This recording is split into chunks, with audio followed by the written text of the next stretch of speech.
benar. Jadi maksud saya kepada siapapun yang mengenal kami boleh gitu, WA kami boleh, tapi kalau bisa tuh jangan WA langsung lah gitu.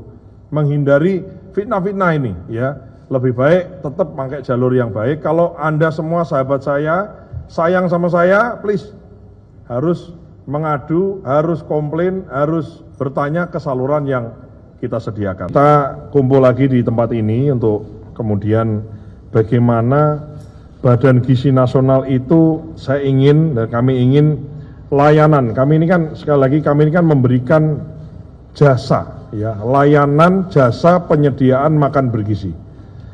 Kalau layanan jasa itu maka aftercare-nya atau care terhadap customer-nya katakanlah gitu harus bagus ya.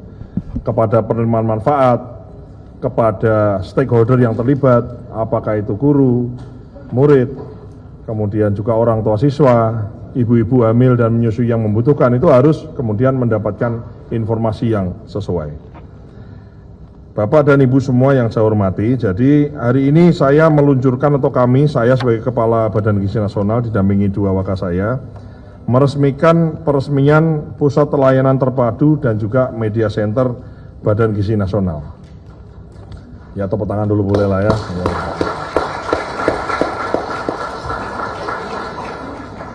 Ini menunjukkan komitmen sebagaimana sudah saya sampaikan di awal-awal dulu. Kita ini maunya terang benderang, tidak ada yang sembunyi-sembunyi, tidak ada yang diam-diam, tidak ada yang gelap-gelap, semuanya harus terang benderang. Maka pusat pelayanan terpadu itu adalah zona hijau namanya. Jadi semua orang diterima di tempat itu. Zona hijau di mana orang boleh ketemu sama orang di tempat itu.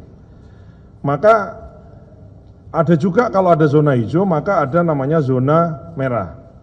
Zona merah itu misalnya seseorang yang berkepentingan itu ketemu dengan pejabat dengan kepentingan dia, itu nggak boleh. Ya, jadi segala aduan, segala hal yang memang perlu dibicarakan harus dibicarakan secara resmi.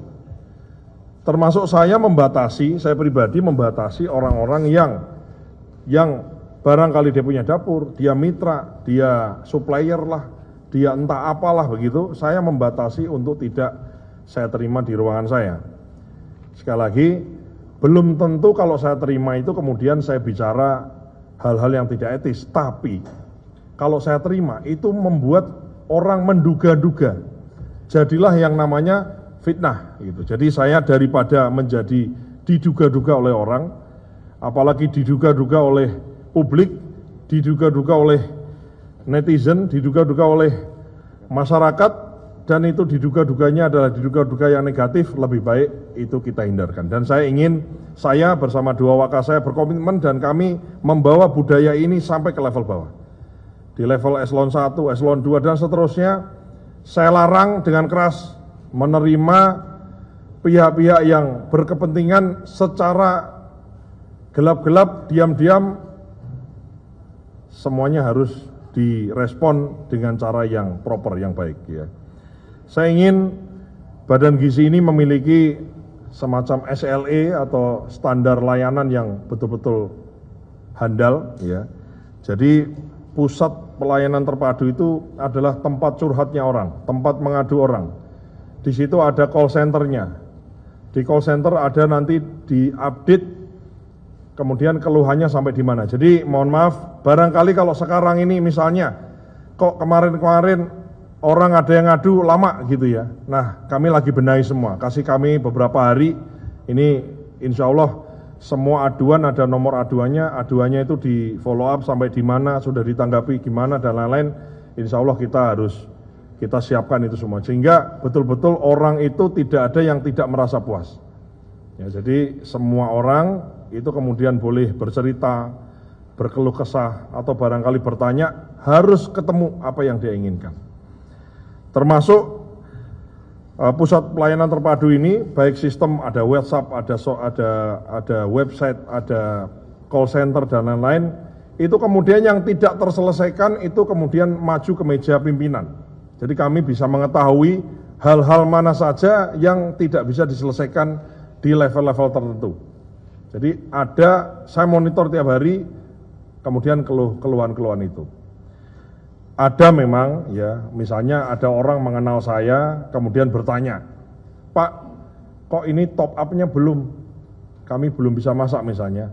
Tetap itu juga bagian dari kita follow up, ada masalahnya dan seterusnya. Tapi tidak kemudian saya berikan salurannya dengan saluran yang benar. Jadi maksud saya kepada siapapun yang mengenal kami boleh gitu, WA kami boleh, tapi kalau bisa tuh jangan WA langsung lah gitu. Menghindari fitnah-fitnah ini ya.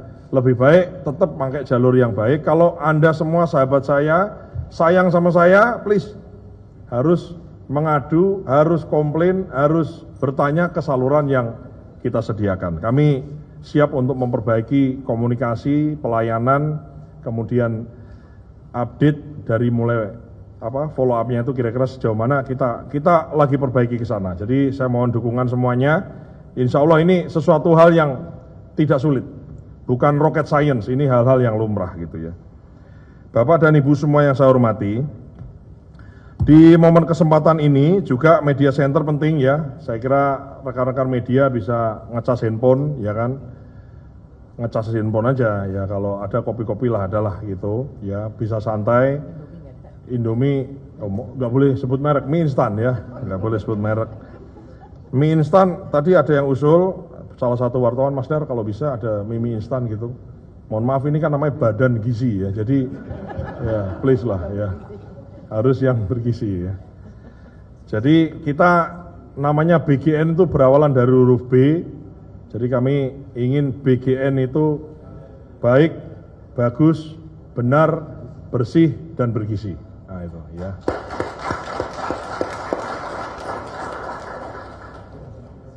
Ada dua hal saya sampaikan, kita tegas dalam menegakkan peraturan, kita tegas dalam ibaratnya kita memberantas hal-hal yang tidak baik, tapi kita juga harus apresiasi dari sekian banyak hal yang sudah baik, kita harus apresiasi. Mitra yang baik kita apresiasi. SPPG yang baik kita apresiasi. Ya, kemudian dapur-dapur yang baik kita apresiasi. Sekolah-sekolah yang kemudian menerima MBG itu dalam keadaan yang baik. Anak-anak sekolahnya baik kita apresiasi. Jadi yang berjalan baik dan mayoritas berjalan baik ini kita apresiasi. Tapi jangan sampai yang sedikit yang melanggar itu kemudian mencoreng banyak yang baik ini.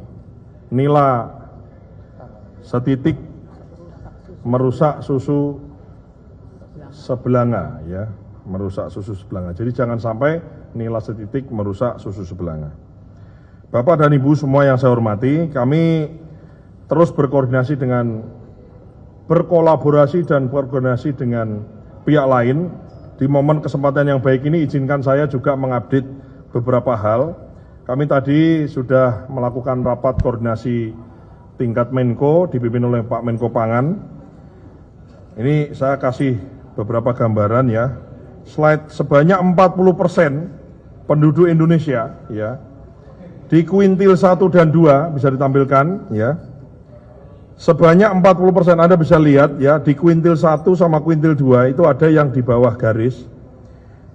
Baik itu yang kiri maupun yang kanan. Yang kiri itu adalah kalori, yang kanan adalah protein.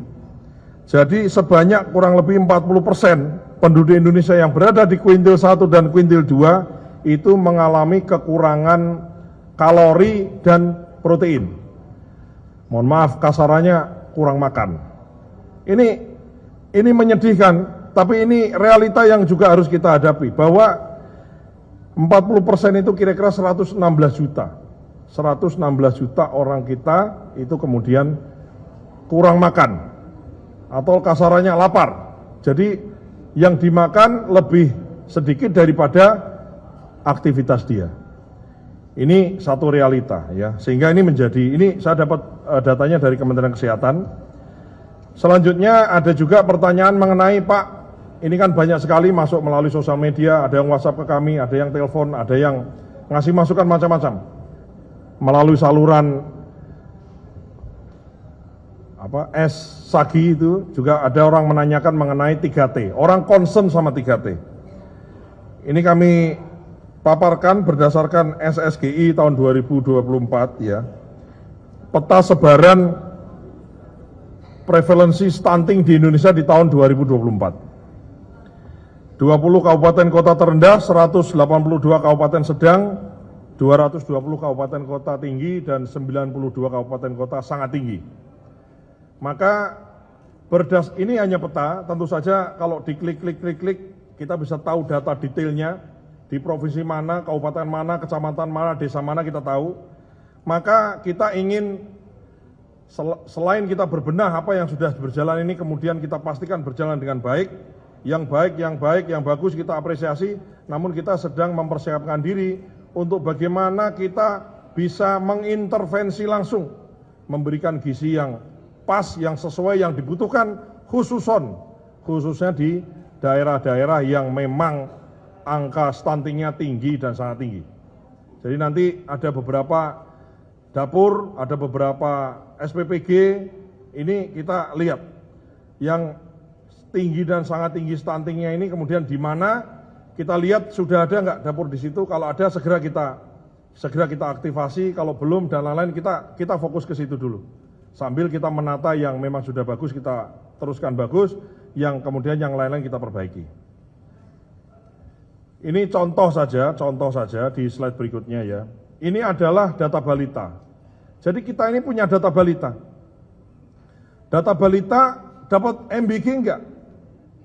Bisa tahu, karena kita akan based on, atau kita sudah based on NIK. Jadi anak-anak itu walaupun NIK kan nomor induk kependudukan, enggak harus dewasa, anak baru lahir sudah ada NIK-nya.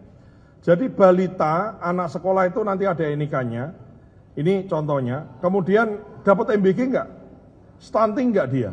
Datanya ada di Kemenkes, kemudian kita cross data antar lembaga sehingga kita bisa tahu anak sekolah, SD, SMP, SMA, balita, ibu hamil ini ada di mana, kondisi kesehatannya seperti apa, dapat MBG apa tidak. Setelah dapat MBG lebih baik apa tidak? Ngeceknya bagaimana Pak Kabadan? Cara mengeceknya adalah melalui cek kesehatan gratis. Jadi ada cek kesehatan gratis, maka untuk anak-anak balita, ibu hamil ini sama anak-anak sekolah bukan hanya sekali, kami mengusulkan ada pengecekan kesehatan gratis ini dilakukan lebih dari sekali sehingga subscribe, share, like, and comment. Subscribe, share, like, and comment. Subscribe, share, like, and comment. Subscribe, share, like, and comment. Subscribe, share, like, and comment.